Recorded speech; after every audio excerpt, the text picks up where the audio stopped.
ታሪኩ የሚጀምረው በአሜሪካ ሀገር ሚዙሪ በምትባል ግዛት ውስጥ የምትኖር ሚልድረድ የምትባል ሴትን እያስመለከተን ነው። ሚልድረድ ሁለት ልጆች ያሏትና በስጦታ መሸጫ ሱቅ ውስጥ በመስራት ቤተሰቧን የምታስተዳድር ምስኪን እናት ናት።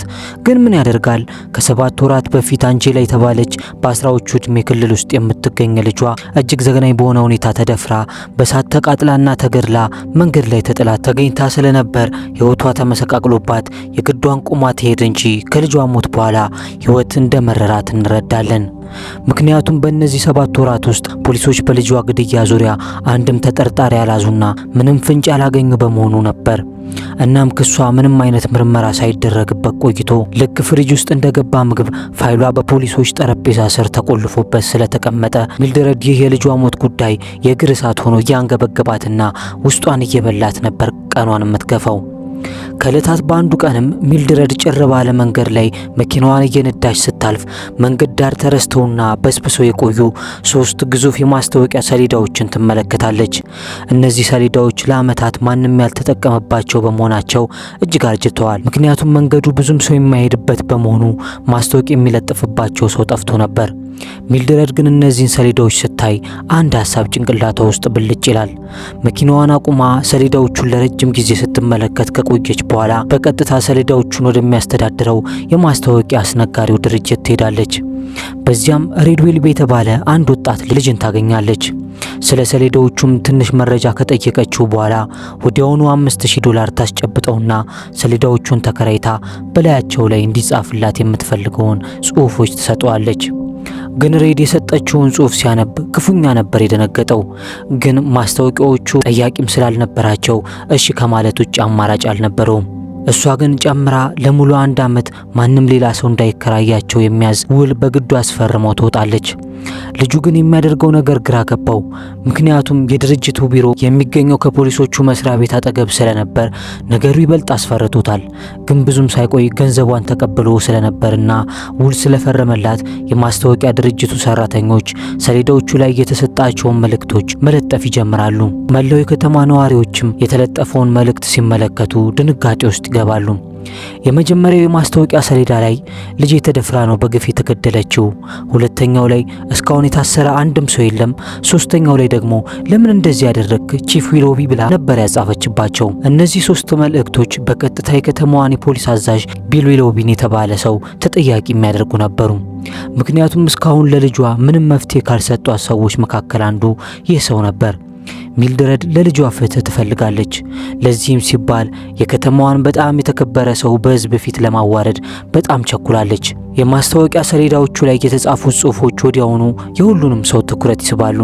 የአካባቢው ጋዜጠኛም ሚልድረድን ቃለ መጠይቅ ስታደርግላት ሚልድረድ በድፍረት ፖሊሶች ስራቸውን በአግባቡ እንዳልሰሩና ለልጇ ፍትህ ምንም እንዳልሰጧት በግልጽ ተናግራ ወረደቻቸው። በዚህ አጋጣሚም የሚልድ ታሪክ እንደ ሰደድ እሳት በከተማዋ ውስጥ በፍጥነት ተሰራጨ። ግን በሚያስገርም መልኩ የህዝቡ ምላሽ ሚልድረድ የጠበቀችው አይነት አልነበረም። የከተማዋ ነዋሪዎች ከጎኗ ከመቆም ይልቅ ጭራሽ በሷ ላይ ተነሱባት። ምክንያቱም የፖሊሶቹ ዋና አዛዥ ቢል በጽኑ የቆሽት ካንሰር እየተሰቃየ ያለና ሞቱን እየተጠባበቀ የነበረ ሰው መሆኑን ሁሉም ያውቃል። ስለዚህ ሚልድረድን የሞት አፋፍ ላይ ያለ ምስኪን ሰው እያጠቃች እንደሆነ ነበር የተሰማቸው። ከቀናት በኋላ ይህንን የሰማው አዛዡ ዊሎቢ ራሱ ሚልድረድን ሊያነጋግራት ይመጣና እሱ የልጇን ገዳይ ለማግኘት የተቻለውን ሁሉ እያደረገ እንደሆነና ከልጇ አንጄላ አስከሬን ላይ የተገኘው የዲኤንኤ ውጤት ግን ከማንኛውም ተጠርጣሪ ወንጀለኛ ጋር እንዳልገጠመና ምንም አይነት ምስክርና ፍንጭ እንዳላገኙ ያስረዳታል። ገዳዩ ያልታወቀ መንገደኛም ሊሆን ይችላል ብሎ ሊያሳምናት ሞከረ። ሚልድረድ ግን ሳትበገር ስማኝ፣ ከኔ ጋር እኮ በምትከራከርበት በእያንዳንዷ ደቂቃ ልጄን ብፈልግ ኖሮ የገደለውን ሰው ልታገኘው ትችል ነበር ብላ ንግግሩን ታጣጥልበታለች። በዚህ ጊዜ ዊሎቢ የሚልድረድን ግትርነትና ቁርጠኝነት ተመልክቶ ሐሳቧን ማስቀየር እንደማይችል ሲረዳ ቤቷን ጥሎ ይወጣል። ከተማዋ አሁን በሁለት ወገን ተከፍላለች። የመጀመሪያዎቹ ሚልድረድ ግፍ ተፈጽሞባታል ብለው የሚያምኑና በልጇ ሞት ፍትህ ለማግኘት የምትዋጋውን እናት የሚደግፉ ሲሆን፣ ሁለተኞቹ ደግሞ በካንሰር እየተሰቃየ ያለውን የፖሊስ አዛዥ ላይ ጥቃት ከፍተውበታል የሚሉ ነበሩ። በሷም ጉዳይ ቀኑን ሙሉ የከተማዋ ነዋሪዎች እየተጨቃጨቁ ነበር የሚውሉት። ይህ በእንዲህ እንዳለ በከተማዋ የፖሊስ መምሪያ ውስጥ የሚሰራ ጄሰን ዲክሰን የተባለ ፖሊስን እንመለከታለን። ዲክሰን ማለት ገና ያልበሰለ ጨብሲ ማኑ መጠጥ የሚያበዛ ንዴት የሚያጠቃውና በዘረኝነቱ የሚታወቅ ሰው ነው። ነገር ግን አለቃው አዛዡ ዊሎቢን እንደ አባቱ አድርጎ ስለሚመለከተው በሱ ላይ የሚሰነዘርን ማንኛውም ትችት ሆነ ስድብ እንደማይታገስ እንረዳለን። ስለዚህ ሚልድረድ ያጻፈችውን ማስታወቂያ እነሱን እንደሰደበችው አድርጎ ቆጥሮታል። በዚህ መሃል ምሽት ላይ ፖሊሱ ዴክሰንና ማስታወቂያ ሰሪው ሬድ በመጠጥ ቤት ውስጥ ይገናኙና ዴክሰን ወደ ሬድ በመሄድ የለጠፈውን ማስታወቂያ እንዲያወርድ ሊያስፈራረው ይሞክራል። ነገር ግን ሬድ ደንበኛው ሚልድረድ ሕጋዊ ውል ስላላት ያለ እርሷ ፍቃድ ምንም ማድረግ እንደማይችል ይነግረዋል። በዚህ ጊዜ እሱ እየጠጣበት በነበረው ቤት ሚልድረድ ከሬድ ጋር አብራ ስለነበረች ዲክሰን ሰክሮ ወደ እርሷ ይመጣና ያ የሰቀለችውን ማስታወቂያ የማታወርድ ከሆነ አስከፊ ነገር እንደሚያጋጥማት እየዛተ ያስፈራራት ጀመር። ሚልድረድ ግን በፍጹም ፍርሃት የሚባል ነገር በአይኗ ውስጥ አይነበብም። እንደውም ዲክሰንን በጥቁር ሰዎች ላይ ስለሚያደርሰው ዘረኝነት እያነሳች ጠባብ አስተሳሰብ እንዳለው ተናግራ በጓደኞቹ ፊት ታዋርደዋለች። ዲክሰን በመጨረሻ ላይ ያጠቃት ሁሉ ቢቃጣም ጥንብዝ ብሎ ሰክሮ ስለነበር ምንም ሊያደርጋት አልቻለም። ይህ ከሆነ በኋላ ሚልድረድ ወደ ቤቷ ስትመለስ የጠበቃት የልጇ ሮቢ ኩርፊያ ነበር። ሮቢም እናቴ እነዚህን የማስታወቂያ ሰሌዳዎች ባየሁ ቁጥር የእህቴ መደፈርና መገደል ሁሌም ትዝ ይለኛል፣ በየቀኑ ቁስሌን እየቀሰቀሽብኝ ነው ብሎ ወቀሳት። እሱ ነገሩን ሁሉ ረስቶ ህይወቱን መቀጠል ቢፈልግም የማስታወቂያ ሰሌዳዎቹ ግን ትውስታውን እንዲረሳ እድል አልሰጡትም። ሚልድረድ የልጇ ስቃይ ቢገባትም ለልጇ ፍትህ ለማግኘት የጀመረችውን ትግል ግን በምንም ተአምር ልታቆም አልቻለችም። ምሽቷን በዚህ መልኩ ካሳለፈች በኋላ በነጋታው ሚልድረድ በእንቅልፍ ላይ ጆሮ ደግፍ እንዲሉ የጥርስ ህመም ሰቅዞ ይዟት ስለነበር እሱን ለመታየት ወደ አንድ የጥርስ ሐኪም ቤት ትሄዳለች። ነገር ግን የጥርስ ሐኪሙ የፖሊሶቹ አዛዥ ዊሎቢ ደጋፊ በመሆኑ ሚልድረድን በጥላቻ እየተመለከተ ያመናጭቃት ጀመር። አርፈሽ የተረፈውን ልጅሽን አታሳድጊም እንዴ? ለምንድነው የሱስ ስም የምታጠፊ ይላታል። በዚህ ጊዜ ግን ሚልድረድ በንዴት ደሟ ገንፍሎ ከተቀመጠችበት ሳትነቃነቅ ለጥርሷ መቦርቦሪያ ያዘጋጀውን ድሪል ከእጁ ላይ ነጥቃ ሐኪሙን አውራ ጣቱ ላይ ትበሰዋለች። ይበለው አርፎ ስራውን አይሰራም እንዴ? ብዙ ሰው እኮ ያለ ጊዜው የሚሞተው በማያገባው እየገባ ነው። ከዚህ ድርጊት በኋላም ሚልድረድ ወደ ስራ ቦታዋ ታመራለች። ግን ራሱ አዛዡ ዊሎቢ ከአጋሮቹ ጋር ወደ ስራ ቦታዋ መጥቶ ሚልድረድን ወደ ፖሊስ ጣቢያ ወስዷታል። ከዚያም በምርመራ ክፍል ውስጥ ዊሎቢ ለብቻዋ ሊያነጋግራት በሚሞክርበት ጊዜ በመሃል ሳያስበው ክፉኛ ያስለውና ድንገት ደም ካፉ ተፍቶ የሚልድረድ ፊት ላይ ይረጭባታል። በዚህ ጊዜ ሚልድረድ በጣም ደንግጣ በፊቷ ላይ ሲታይ የነበረው ንዴት ጠፍቶ ወዲያውኑ ወደ ርህራሄ ተለወጠና ስለ ጮኩብኝ ይቅርታ የኔ ልጅ ብላ በፍጥነት አቅፋው ረዳችው። በዚህች ቅጽበት እነዚህ እንደ ጠላት ሲተያዩ የነበሩ ሰዎች አሁን በቅን ልብ ተያዩ። ከዚህ በኋላ ዊሎቢ በአምቡላንስ ተጭኖ ወደ ሆስፒታል ይወሰዳል። የካንሰር ህመሙም ቢሆን እየጠናበት መጥቷል። ይህ በእንዲህ እንዳለ ታሪካችን የሚልድረድ ልጅ አንጄላ ከመሞቷ በፊት ወዳለው ትዝታ ትንሽ ይመልሰናል። አንጄላ ከመሞቷ በፊት በተገደለችበት ዕለት የምትሄድበት ፕሮግራም ነበራት። እናም የእናቷን መኪና ለመውሰድ ስትጠይቃት ሚልድረድ እሷን መኪናውን እንደምትፈልገው ትነግራታለች። ከዚያም አንድ ሁለት ቃላት ይለዋወጡና ንግግራቸው ወደ ጸብ ይቀየራል። አንጄላን በንዴት መኪናሽን ቀቅለሽ ቢዩ እኔ ያንን አስፈሪ መንገድ በእግሬ ሄጄም ቢሆን ብደፈር ይሻለኛል ስትላት እናቷን በንዴት ነሸጥ አርጓት እንዳፍሽ ያርግልሽ ብላ ትመልስላታለች። ይህ ነበር እናትና ልጅ ለመጨረሻ ጊዜ ተነጋገሩት። እናም የትዝታዋ ነው ሚልድረድን ሁሌም እንደ እግር እሳት የሚያንገበግባት። ለልጇ ፍትህን ለማግኘት የምታደርገው ትግል ሁሉ ከዚህ የጥፋተኝነት ስሜት የመነጨ ነበር። ይህ በእንዲህ እንዳለ የፖሊሶቹ አዛዥ የቅርብ ጓደኛ የሆነችው ዲክሰን ሚልድረድን በቀጥታ የማስታወቂያ ሰሌዳዎችን እንድታስጠፋ ቢጠይቃትም አልሰማ ስላለችው እሷን የሚጎዳበት ሌላ መንገድ ፈለገ። እሷን በቀጥታ መያዝ አይችልም፣ ምክንያቱም ሰሌዳ ላይ ማስታወቂያ ማጻፍ በሕግ ስለማያስቀጣ። ስለዚህ ዴኒዝ የተባለችውን የቅርብ ጓደኛዋን ሁለት ጥቅል አደንዛዥ ዕፅ ይዛ አግኝቻታለሁ በሚል ተልካሻ ምክንያት አሰራት። ይህ የጓደኛዋ ጥፋት በጣም ትንሽና በምክር የሚታለፍ የነበረ ቢሆንም ዲክሰን ግን እንደ ትልቅ ወንጀለኛ ቁጥሯት ጓደኛዋን ወህኒ ቤት ይወረውራታል። የዲክሰን ዓላማ ጓደኛዋን ለመቅጣት ሳይሆን ሚልድረድን ጓደኛሽ በእኔ እጅ ናት፣ እሷ እንድትፈታ ከፈለግሽ እነዛ አዛዡን የሚያዋርዱ ሰሌዳዎችን አውርጂ የሚል መልእክት ለማስተላለፍ ነበር። ሚልድረድ ግን ምንም እንኳን የጓደኛዋ በግፍ መታሰር ቢያሳዝናትም ለዲክሰን ማስፈራሪያ እጅ አልሰጠችም።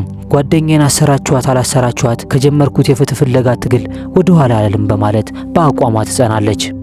ከፖሊስ ጣቢያው ከወጣች በኋላም ያመራችው ወደ ማስታወቂያ ለጣፊዎቹ ጋር ነበር። እዚያም ስትደርስ ወጣቱ ልጅ ለመጀመሪያው ዙር የከፈለችው የወር ክፍያ እንደተጠናቀቀና ሰሌዳዎቹ ባሉበት እንዲቆዩ ከፈለገች ተጨማሪ ሌላ $5000 መክፈል እንዳለባት ይነግራታል። ሚልድረድ ይህንን ስትሰማ ትደናገጣለች። ምክንያቱም ገንዘብ የላትም። በፊት የከፈለችው ገንዘብም ቢሆን የቀድሞ ባሏን መኪና ሸጣ ነበር። ስለዚህ ገንዘቡን መክፈል ሳትችል ቀርታ ሰሌዳዎቹን ሊወርዱ ሰዓታት ሲቀራቸው አንድ ማንነቱ ያልታወቀ ሰው በፖስታ የተጠቀለለ $5000 በሚስጥር ይልክላታል። እናም የማስታወቂያ ሰሌዳዎቹ ለተጨማሪ 1 ወር እንዲቆዩ ይደረጋል። በሌላ በኩል አዛዡ ዊሎቢ ከሆስፒታል ከወጣ በኋላ ከባለቤቱ ከአንና ከሁለት ትናንሽ ሴት ልጆቹ ጋር በጣም የሚያምርና ደስ የሚል ፍጹም የሆነ ቀንን ያሳልፋል። ዊሎቢ በህይወት ለመቆየት ያለው ጊዜ እየተሟጠጠ መምጣቱን ተረድቷል። ለዚህ ነበር ቤተሰቡን ሽርሽር ወስዶ በመሳሳቅ በደስታና በፌሽታ ተሞልቶ ቀኑን ያሳለፈው። ነገር ግን ሳይታሰብ በዛው ምሽት ልጆቹና ሚስቱ እንደተኙ ዊሎቢ ተነስቶ ራሱን በጥይት ነርቶ ይዘርራል። ይህን ያደረገውም የካንሰር ህመሙ አቅሙን አሳጥቶት ቤተሰቦቹ እሱ በቁሙ ሲረግፍና ሲሰቃይ እንዲያዩት ስላልፈለገ በገዛ ፍቃዱና ክብሩን ጠብቆ ማለፍን ስለመረጠ ነበር። ከመሞቱ በፊት ግን 3 ደብዳቤዎችን ጽፎ ነበር። አንዱ ለሚስቱ፣ አንዱ ለፍትህ ፈላጊዋ ሚልድረድና አንዱን ደግሞ ለወዳጁ ለፖሊሱ ዲክሰን። ከዚህ በኋላ የዊሎቢ ሞት ሲሰማ መላው የከተማዋ ነዋሪ በሐዘን ይዋጣል። ከማንም በላይ ደግሞ እንደ አለቃው ሳይሆን እንደ አባቱ ያየው የነበረው ዲክሰን ቅስሙ ይሰበራል። በሐዘንና በንዴት የተሞላው ዲክሰን መጀመሪያ ያደረገው ነገር ቢኖር በቀጥታ ወደ ማስታወቂያ ድርጅቱ በመሄድ ወጣቱ ሬድን እየቀጠቀጠ የንዴቱ መወጫ ማድረግ ነበር። ለዊሎቢ ሞት ምክንያት የሰሌዳ ማስታወቂያዎቹና ሚልድረድ ናቸው በሚል ሬድን ያለምንም ርህራሄ ክፉኛ ከደበደበው በኋላ ያልበቃ ብሎት ከሁለተኛ ፎቅ ላይ በመስኮት ወርውሮ ጎዳናው ላይ ዘርሯል። ነገር ግን ዲክሰን አንድ ያልተገነዘበው ነገር ቢኖር በዊሎቢ ቦታ የተተካው አበርክሮምቢ የተባለው አዲሱ የፖሊሶቹ አዛዥ ይህን ሁሉ አረመናዊ ድርጊቱን በአይኑ እየተመለከተው እንደነበር ነው። ከዚያም አዛዡ ወደ ዲክሰን ቢሮ ይመጣና ስለ ሁኔታው ሊያዋራው ሲሞክር፣ ነገር ግን ትዕቢተኛው ዲክሰን ጭራሽ እግሩን ጠረጴዛ ላይ ሰቅሎ በንቀት ይመለከተው ጀመር። አዛዡም ወዲያውኑ ወደ ዲክሰን ተጠግቶ በዚያው ቅጽበት መሳሪያውንና ማዕረጉን ነጥቆ ከስራ ያባርረዋል። ዲክሰን አሁን ስራውንም ሆነ ክብሩን አጥቶ ሜዳ ላይ ይቀራል። ዊሎቢ ከሞተ በኋላ መላው የከተማዋ ነዋሪ ከልጅ እስከ አዋቂ ሳይቀር የሚልድረድ ጠላት ይሆናል። በፊት ለነገሩ ግድ የማይሰጣቸው ሰዎች እንኳን አሁን በግልጽ ጥላቻቸውን ማሳየት ጀምረዋል። ግን እሷ ለዚህ ምንም የማትረታ ብትሆንም ከዕለታት በአንዱ ቀን ሚልድረድ ሱቋ ውስጥ ስትሰራ አንድ እንግዳ ሰው መጥቶ ይህን ማስታወቂያ የማታወርድ ከሆነና የልጇን ግድያ ጉዳይ መከታተል የማታቆም ከሆነ አይሁኑ ቅጣት እንደሚጠብቃት እየተናገረ ሊያስፈራራትና ሊዘትባት ሲሞክር፣ ነገር ግን በድንገት የሟቹ የዊሎቢ ባለቤታን ወደ ሱቁ ስትገባ ሰውየው ከቦታው ይሸሻል። አን የመጣችው ባለቤቷ የፖሊሶቹ አዛዡ ዊሎቢ ከመሞቱ በፊት ለሚልድ የጻፈውን ደብዳቤ ልትሰጣት ነበር። ሚልድረድ ደብዳቤውን ስትከፍተው የተመለከተችው ያልጠበቀችውን ነገር ነበር። ደብዳቤው እንዲህ ይላል: ስለ ልጅሽ ግድያ ጉዳይ ግድ እንደማይሰጠኝ በማሰብሽ አዝናለሁ። እውነቱን ለመናገር ግን በጣም አዝንልሽ ነበር። ሆኖም ግን ምንም አይነት ፍንጭ ላገኝ አልቻልኩም። ግን ሲጨንቅሽና የምታደርጊው ስታጪ በማስታወቂያ ሰሌዳው ላይ የጻፍሽው ነገር ብልህነት የተሞላበት ውሳኔ ነው ይላል። የሚገርመው ደግሞ እሱ ከሞተ በኋላ መላው ከተማ ለሱ ሞት ምክንያት ሚልድረድ ናት ብሎ እንደሚወቅሳት ሲያውቅ ነበር። ስለዚህ እሷን ከዚህ ወቀሳ ለመከላከል ሲል ያለፈውን ወር የማስታወቂያ ክፍያ በሚስጥር የከፈለላት እሱ ራሱ ዊሎቢ ነበር። ይህም መላው የከተማ ሰው ፊቱን ባዞረባት ጊዜ እሱ ግን ለመጨረሻ ጊዜ ያደረገው የደግነት ተግባር ነበር። እናም ደብዳቤው ላይ የሚቀጥለውን ወር የማስታወቂያ ክፍያ ከፍዬልሻለሁ ሚልድረድ፣ ደግሞ ገዳዩን እንደምታገኙ ተስፋ አደርጋለሁ። ለዚህም ሁሌም እጸልይልሻለሁ ብሎ ደብዳቤውን ይቋጫል። ሚልድረድ ይህንን ካነበበች በኋላ ግን ግራ በተጋባ ስሜት ውስጥ ትገባለች። እናም በዚህ ስሜት ውስጥ ሆና ምሽት ላይ ወደ ቤቷ ስትመለስ እጅግ የሚያስደነግጥ ነገር ትመለከታለች። 3ቱም የማስታወቂያ ሰሌዳዎቿ በእሳት ተያይዘው እየነደዱ ነበር። የሆነ ሰው ሆን ብሎ አቃጥሎባታል። ሚልድረድ ለልጇ ፍትህ ለማግኘት ያቆመቻቸው ምልክቶች በአይኗ ፊት አመድ ሲሆኑ ልቧ በሐዘን ተሰብሮ ትመለከታለች። በፍጥነት ከመኪናዋ ወርዳ እሳቱን ለማጥፋት ብትፍጨረጨርም ነገር ግን ከአቅሟ በላይ ስለነበር ሳይሳካለት ይቀራል። እናም በሐዘንና በተስፋ መቁረጥ ስሜት ውስጥ ሆና ባለችበት ቁጭ ስትል የእሳት አደጋ ሰራተኞችና የፖሊሶቹ አዲሱ አዛዥ በስፍራው ይደርሳሉ። እናም አዲሱ የፖሊሶቹ አዛዥ አበርክሮምቢ ወደ እሷ ጠጋ ብሎ አይዞሽ ሁላችንም እኮ ጠላቶችሽ አይደለንም በማለት ፖሊሶቹ በሙሉ በእሷ ላይ እንዳልተነሱና እሱ ደግሞ ነገሮችን በፍትሃዊነት መመልከት እንደሚፈልግ ይነግራታል። ይህ በእንዲህ እንዳለ በነጋታው ከስራው የተባረረው ዲክሰን ከዊሎቢ ተጽፎለት የነበረው ደብዳቤ እንዳለና ወደ ፖሊስ ጣቢያው መጥቶ እንዲቀበል በስልክ ተደውሎ ይነገረዋል። ነገር ግን ዲክሰን በዛው ወቅት ከስራው ተባሮና ተዋርዶ ስለነበር በቀን መሄድ አልፈለገም። አዲሱ አዛዥም ሆነ የቀድሞ የስራ ባልደረቦቹ ፊት መቅረብ ለእሱ ትልቅ ውርደት ስለመሰለው ምሽት ላይ ማንም በማያየው ሰዓት ወደ ፖሊስ ጣቢያው ሹልክ ብሎ ገብቶ የዊሎቢን ደብዳቤ ያነብ ጀመር። ደብዳቤውም እንዲህ ይላል። ዲክሰን በጣም ተናዳጅና ቁጡ ሰው ብትሆንም ነገር ግን ክፋት የሌለበት ጥሩ ሰው እንደሆንክ አውቃለሁ።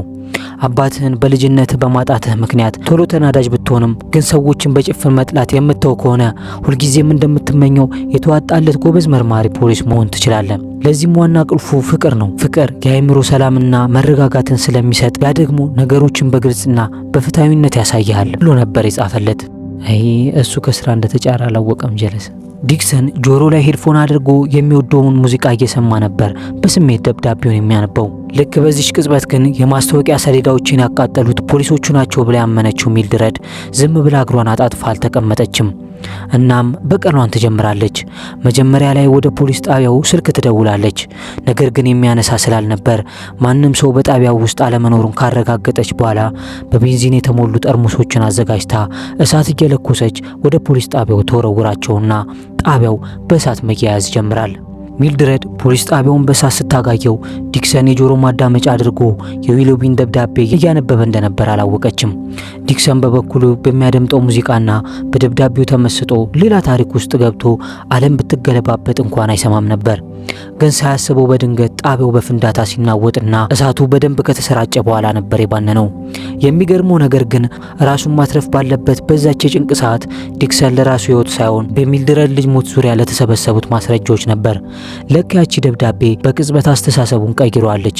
ከዚያም መዝገቡን እሳት እንዳይበላው ከጠረጴዛው ላይ ወርውሮ ጥሎ ለማምለጥ በእሳቱ መሃል ጥሶ ቢወጣም ሰውነቱ ግን በእሳቱ ነበልባል ተያይዞ እየነደደ ነበርና እረ ድረሱልኝ የሰው ያለ እያለ አስፋልቱ ላይ መንከባለል ይጀምራል።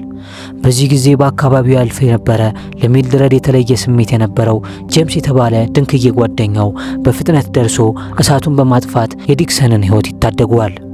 ከዚህ በኋላ ዲክሰን በእሳቱ ክፉኛ በመቃጠሉ ወደ ሆስፒታል ይወሰዳል። የሚያስገርመው ነገር ደግሞ ዲክሰን በሆስፒታል የተኛበት ክፍል ውስጥ ከጥቂት ቀናት በፊት ደብድቦና ከፎቅ ወርውሮ እልሁን የተወጣበት የማስታወቂያ ድርጅቱ ኃላፊ ሬድ ክፍል ውስጥ ነበር። ሬድም ወደ ክፍሉ የመጣውን አዲሱ ታማሚ እግዜር ይማረ ለማለት ወደ እርሱ ይጠጋል። ግን ዲክሰን በፋሻ ተጠቅልሎ ሬድ ሊለዩ አልቻለም። ሬድ በደግነት ቀርቦ የብርቱካን ጭማቂ ላምጣል ብሎ ሲጠይቀው ዲክሰን በጸጸት ውስጡ እየተንገበገበ እንቦ ይፈስ ነበር። ምክንያቱም ዊሎቢ የጻፈለትን ደብዳቤ ካነበበ በኋላ ውስጡ ተሰብሯል። ዲክሰንም እንደዛ ደብድቤና በመስኮት ወርውሬ የሰባበርኩ እኮ እኔ ነኝ፣ በጣም አዝናለሁ፣ ይቅርታ አድርግልኝ ብሎ እውነቱን ይነግረዋል። ሬድ ይህንን ሲሰማ ይደነግጥና ለጥቂት ሰከንዶች ዝም ካለው በኋላ በቃ አታልቅስ፣ እንባ ቁስል ቶሎ እንዳይደን ያደርገዋል ብሎት ጭማቂውን በደግነት ስሜት ያቀብሏል። ሬድ የደረሰበትን ግፍ ሁሉ ረስቶ ይቅርታ እንዳደረገለት በተግባር አሳየው። የከሆነ በኋላ ወደ ሚልድረድ ስንመለስ ደግሞ በማግስቱ ጠዋት ላይ ጀሮም የተባለው የማስታወቂያ ድርጅቱ ሰራተኛ ወደ ሚልድረድ ቤት ይመጣና ሰሌዳዎቹ በሰው ወይም በአደጋ ከጠፉ ድርጅቱ ራሱ በነፃ እንደ አዲስ እንደሚተካላት የምስራች ይነግራታል። እሷን በደስታ ምስር ብላ ብለው ጓደኞቿን ይዛ ሄዳ የማስታወቂያ ሰሌዳዎቹን መልሰው ያቆሟቸዋል። ፖሊሶቹም በበኩላቸው በግፍ ታስራ የነበረችውን ጓደኛውን ደኒዝ ከእስር ይፈታታል። አሁን ሁሉም ነገር ቀስ በቀስ እየተቀያየረ መምጣት ጀምሯል። ማስታወቂያዎቹን እየሰቀሉ ባሉበት ሰዓት ላይ ጀሮም ዊሎቢ እኮ አሁን የለም እና አሁን ምን ያደርግልሻል ብሎ ሲጠይቃት ሚልድረድም ለምን አያደርግልኝም ግን ደግሞ የከፈለው እሱ እኮ ነው በማለት ትመልስለታለች። ይህ በእንዲህ እንዳለ በእሳት ወደ ተቃጠለው ዲክሰን ስንመጣ የደረሰበት ቃጠሎ ብዙም ስላልጎዳው ቶሎ አገግሞ ከሆስፒታል ወጥቶ ነበር። እናም አንድ ምሽት ላይ መጠጥ ቤት ውስጥ ገብቶ ዘና በማለት ላይ ሳለ ከጀርባው ተቀምጠው የነበሩ ሁለት ሰዎች የሚያወሩት ነገር ቀልቡን ይስበዋል። አንደኛው ሰውዬ ከጥቂት ወራት በፊት አንዲት ልጅ እንዴት አድርጎ አሰቃይቶ እንደደፈራት በዝርዝር ለጓደኞቹ የነገረው ክንድ ጀግና ሲፎክር ይሰማዋል። ዲክሰንም ይህን ሲሰማ ወዲያውኑ የሰውየውን ማንነት ለየው። ከዚህ በፊት ሚልድረድ ሱቅ ገብቶ ሊያስፈራራት የነበረው ሰው ነው። እናም አንጀላን የገደለው ይህ መሆን አለበት የሚል ከፍተኛ ጥርጣሬ ያድርበታል። ከዚያም ዲክሰን ወደ ውጭ ወጣ ብሎ የሰውየውን መኪና ታርጋ ከተመለከተ በኋላ ወደ ሆቴሉ ተመልሶ ገብቶ ከሰውየው ፊት ለፊት ይቀመጣል። እናም ሰላም፣ አንድ አስገራሚ አስማት ላሳየ ነው የመጣሁት ይለውና ልክ አስማት እንደሚሰራ ሰው እጆቹን ካወዛወዘ በኋላ በድንገት የሰውየውን ፊት በጥፍሮቹ ስጋው እስኪሰገሰግ ድረስ በኃይለኛ ይቧጭረዋል። ዲክሰን የፈለገው የሰውየውን ደምና ቆዳ በጥፍሮቹ በማስገባት ሟቿ አንጄላ ላይ ከተገኘው ደም ጋር ለማመሳከር ለዲኤንኤ ምርመራ እንዲረዳው ነበር። ከዚህ በኋላ ሰውየውና ጓደኛው ዲክሰን መሬት ላይ ዘርረው ሲደበድቡት፣ እሱ ግን የፈለገውን ማስረጃ አግኝቶ ስለነበር ምታቸውን ምንም ሳይከላከል በጸጋ ተቀብሎ ይወጣል። ይህ ከሆነ በኋላም በዚያው ምሽት ሚልድረድ ከዲክሰን ጓደኛ ጀምስ ጋር ሬስቶራንት ውስጥ ተቀምጣ በመጨዋወት ላይ ያለች ቻርሊ የተባለው የቀድሞ ባሏ ከአፍላ 19 ዓመት ፍቅረኛው ጋር ወደ ሬስቶራንቱ ሲገባ ትመለከታለች። ከባድ ነው ግን አስባችሁታል? ልጁ ሞታ ገና መሳይ ሙላት ማለት ነው እሱ ከዚህ ፈላ ጋር ጌዶን ሲል። እናም እንደገባ ከርቀት የድሮ ሚስቱን ሲያያት ቻርሊ ወደ ሚልድረድ ይሄድና አንድ አስደንጋጭ ሚስጥር ይነግራታል። የማስታወቂያ ሰሌዳዎቹን ያቃጠለው እሱ ራሱ እንደነበር፣ በዚያ ምሽት ሰክሮና በንዴት ተሞልቶ ስለነበር ይህን እንዳደረገው ሲነግራት ሚልድረድ ተደነግጣለች። ምክንያቱም እንደዚያ ያደረጉት ፖሊሶቹ መስሏት ስለነበር ፖሊስ ጣቢያውን በእሳት አጋይተዋለች። ስለዚህ ጥቃቱን ያደረሰችው ባልተገቡ ሰዎች ላይ መሆኑን ስትረዳ ስሜቷ ይሰበራል።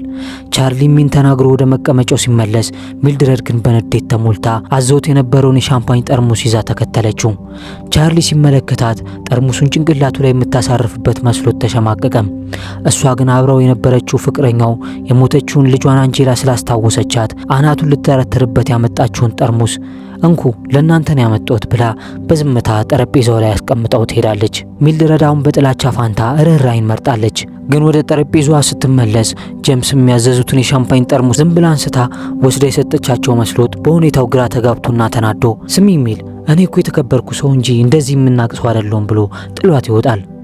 ከዚያም በማግስቱ ጠዋት አንድ ያልተጠበቀ እንግዳ ወደ ሚልድረድ ቤት ይመጣል። እሱም ዲክሰን ነበር። ዲክሰን የእሳት አደጋ ቃጠሎና የማተው የሰዎቹ ብጤ የተጠራመሰ ጣሳ አስመስሎታል።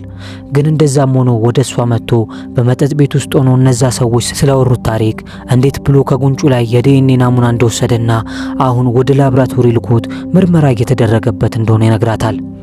እናም በፍጹም ተስፋ እንዳትቆርጪ ሁሌም ከጎንሽ ነኝ ብሏት ሊሄድ ሲል ሚልድረድ ቆማ ከልቧ አመሰገነችው። ዲክሰን ከዚህ በፊት በሚልድረድ አይን የፖሊሶቹን ክፋት ሁሉ የሚወክል ጠላቷ ነበር። ለዲክሰን ደግሞ እሷ ህይወቱን ሙሉ ያመሰቃቀለች ባላንጣው ነበረች። አሁን ግን ሁለቱም ባላሰቡት ሁኔታ ለአንድ ዓላማ ቆመዋል። ከዚህ በኋላ ዲክሰን የዲኤንኤ ውጤቱን ለመቀበል ወደ ፖሊስ ጣቢያው ነበር ያመራው። እዚያም እንደደረሰ አዲሱን አዛዥ አበርክሮምቢን ያገኘዋል። አበርክሮምቢ ግን የሚያወራው ነገር ዲክሰንን ያስደነግጠዋል። አዛዡ ዲክሰንን ከወንበዴዎቹ በዘዴ ናሙናውን በመውሰዱ ቢያመሰግነውም ውጤቱ ግን ያመጣው ናሙና በፍጹም ከአንጄላ ጋር እንዳልገጠመ ይነግረዋል። እንዲሁም ያ ሰው አንጄላ በተገደለችበት ወቅት በውትድርና አገልግሎት ከሀገር ውጭ እንደነበር ነገረው።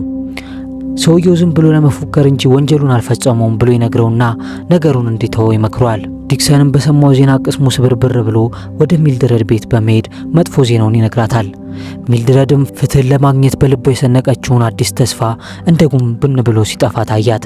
ዲክሰንንም በእርግጥ ሰውየው ግን ንጹህ ነው ብለህ ታምናለህ ስትል ጠየቀችው። ዲክሰንም በእርግጠኝነት አንጄላን የገደላት ይህ ሰው ነው፣ ሴት እንደደፈረ ሲያወራ በገዛ ጆሮዬ ሰምቼዋለሁ። አንጄላን ባይሆን ራሱ ይህ ሰው የሆነ ሰው ጎድቷል ብሎ ይመልስላታል። በማግስቱ ጠዋት ግን ሁለቱም አንድ ትልቅ ውሳኔ ላይ ይደርሳሉ። ዲክሰን በመጠጥ ቤት ውስጥ በሰማው ወሬ መሰረት ያ ሰው አንጄላን የገደለበትን ቀንና ሰዓት ጠቅሶ ሲፎክር ነበር። ምንም እንኳን የዲኤንኤ ምርመራው ሰውየው በዚያ ወቅት ሀገር ውስጥ እንዳልነበረ ቢያረጋግጥም ዲክሰን ግን ሰውየው አንዲትን ሴት ደፍሬ አቃጥያለሁ ብሎ ሲፎክር በገዛ ጆሮ ሰምቷል። ስለዚህ አንጄላን ባይገድልም እንኳን ሌላ ሴት ላይ ግፍ የፈጸመ ወንጀለኛ ነው ብለው አምነዋል። ፖሊስ በአንጄላ ገዳይ ላይ ምንም አይነት ፍንጭ ሊያገኝ ስላልቻለ ሚልድረድና ዲክሰን በህጋዊ መንገድ ተስፋ ቆርጠዋል። ያ ሰው በሌላ ሴት ላይ ግፍ የፈጸመ አውሬ መሆኑን ስላወቁ ህጉ ባይቀጣው እንኳን እኛ እንቀጣዋለን ብለው ሰውየው ወደሚኖርበት አይዳሆ ወደሚባለው ግዛት ለመሄድ ይነሳሉ። ዲክሰን ጠመንጃውን ጭኖ ሚልድረድን መኪናዋ ውስጥ ገብታ መንገዳቸውን ይጀምራሉ። በጉዟቸው መሃል ሚልድረድ ለረጅም ጊዜ በውስጥ አፍኖ የነበረው ሚስጥር ለዲክሰን ትነግሯለች። ስማ ፖሊስ ጣቢያውን ያቀጠልኩት እኮ እኔ ነኝ አለችው። ዲክሰንም ምንም ሳይደነግጥ በረጋ መንፈስ ውስጥ ሆኖ አውቃለሁ እና ታዲያ ማን ሊሆን ይችላል ብሎ መለሰላት። ሚልድረድም ቀጠል አድርጋ በእርግጥ ሰውየውን ግን እንድንገድለው ትፈልጋለህ ብላ ጠየቀችው። ዲክሰንም ለጥቂት ሰከንዶች ዝም ብሎ ካሰበ በኋላ እኔ እንጃ እኔም እርግጠኛ አይደለሁም አላት። እሷም እኔም እኮ እርግጠኛ አይደለሁም ግን እሱን ቀስ ብለን እናስብበታለን ትሏለች። ከዚህ በኋላ የልጇ ሞት ያቆሰላትና ስራውን ያጣው የቀድሞ ግፈኛ ፖሊስ አሁን አብረው ወደማያውቁት መዳረሻ እየነዱ ነው። መጨረሻ ላይ የሚያገኙት ነገር ፍትሁን በቀል ባያውቁትም ለረጅም ጊዜ ሲያሰቃያቸው የነበረውን ብቸኝነታቸውን ሰበሩ። ገዳዩ ባይያዝም ቢያንስ አሁን አንዳቸው ለአንዳቸው እንዳሉና ብቻቸውን እንዳልሆኑ ተረድተው ወደ አይዳሆ ከተማ ሲጓዙ ታሪካችን ይጠናቀቃል። ዮዬ ነኝ። ይህ ፊልም ፍትህ ሁልጊዜኛ በፈለግነው መንገድ እንደማይመጣ ነገር ግን ሰዎች ከተባበሩ ፍትህ ካልታሰበች ቦታ ልትገኝ እንደምትችል ያስተማረን ድንቅ ታሪክ ነበር። ፊልሙ ከተመቻችሁ ላይክ ማድረጋችሁን እና ሁሌም አብረን እንድንሆን ሰብስክራይብ ማድረጋችሁን አትርሱ። በቀጣይ ቪዲዮ እስከምንገናኝ ይመቻችሁ። ይህ ኢትዮ ፊልም እስኪዮጊ ጋር ነው። እነዚህን የመሳሰሉ ምርጥ ፊልሞችን ወደ እናንተ ለማቅረብ ፊልሙን ከማየት ጀምሮ የትረካ ጽሑፍ ጽፎ ኤዲት አድርጎ ወደ እናንተ ለማድረስ የቀናት ጊዜያትን ይፈጅብናል። እናንተ ግን ላይክ እና ሰብስክራይብ ለማድረግ ሀሳባችሁንም ኮሜንት ላይ ለመጻፍ ሰከንዶች ብቻ ነው የሚፈጅባችሁ። የምንሰራቸው ስራዎች ከተመቿችሁ ላይክ፣ ሼር፣ ሰብስክራይብ በማድረግ ሁሌም አብረን እንሆን። ስለተመለከቱን ከልብ እናመሰግናለን።